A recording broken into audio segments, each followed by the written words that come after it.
Rome in the late Republic was in turmoil. Street gangs motivated and funded by politicians had run rampant in the city. In 63 BCE, a man named Catiline, along with a posse of disenfranchised senators, plotted to eliminate the consulship of Gaius Antonius Hybrida and Marcus Tullius Cicero. Once uncovered, Cicero executed the conspirators, and the event would go down as the Catiline conspiracy. This event would be the catalyst for the formation of the Triumvirate.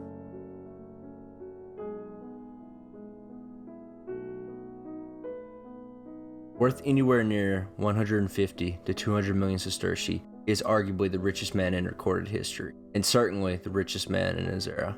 He amassed this massive wealth during the proscriptions of Sulla. Proscriptions are basically state-sanctioned murder. While he could live lavishly for the rest of his life, this was Rome, and military achievements are basically required for the son of a former consul.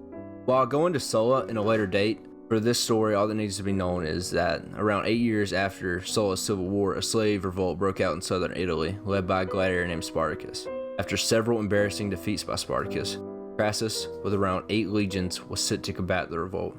Around a year later, Crassus defeated Spartacus in the Battle of Salarius River. However, Pompey arrived with his legions from Spain and mobbed up some survivors of the battle. After the battle, Pompey wrote to the Senate claiming that while Crassus won the battle, Pompey had in fact ended the war. This led to Crassus despising Pompey.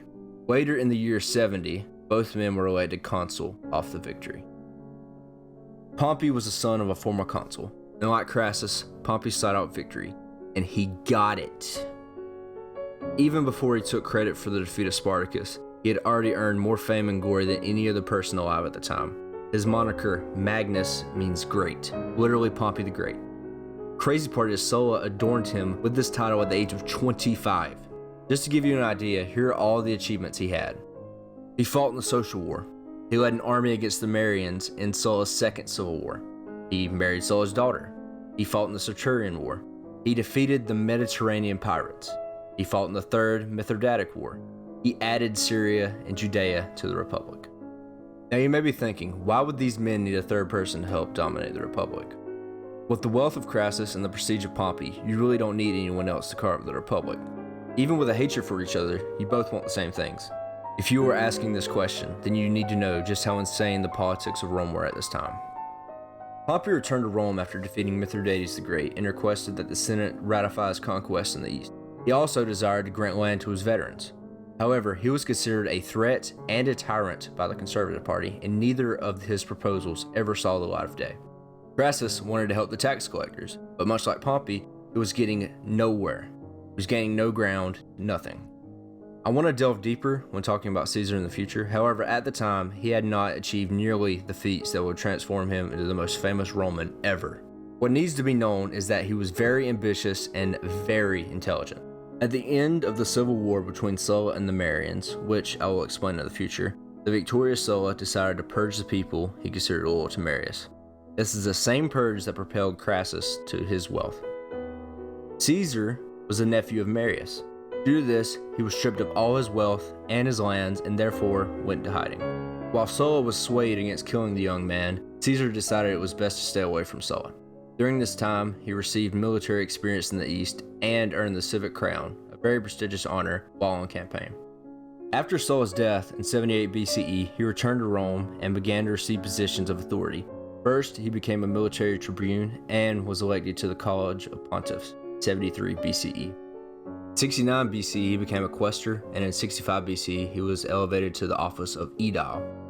In 63 BCE, Crassus funded Caesar's rise to the position of Pontifex Maximus, which is basically the chief priest of Rome. After this, he had a very good relationship with Crassus and depended on his wealth going forward. Earlier, I mentioned the Catiline conspiracy, which took place in the same year. Caesar was a friend of Catilina and came to his defense when Cicero wanted to execute him. Due to this, Caesar was also accused of being involved. In 62 BC, he became a preacher and was given the governorship of Hispania Ulterior. While in Spain, he subjugated land for the Republic after defeating 2 tribes in the area. His troops declared him imperator, gave him the right to ask for a triumph. Also wished to run for the consulship, 59 BCE. However, he would have to renounce his governorship to enter the city and run for consul. Were he to do this, he would have given up his chance to have a triumph due to him being considered a citizen and not a soldier. The Senate denied the ability for him to run in absentia. Due to this, he gave up the triumph and decided to run for consul. This decision by the Senate, along with the grievances of Pompey and Crassus, led the men to forever change the fabric of Rome by forming an alliance to achieve what they all wanted. And thus, the Third Triumvirate was formed. Got him! I didn't learn anything. Special thanks to Smith for editing this video. More videos by him are going to be in the description, and I'll also link more videos that he made.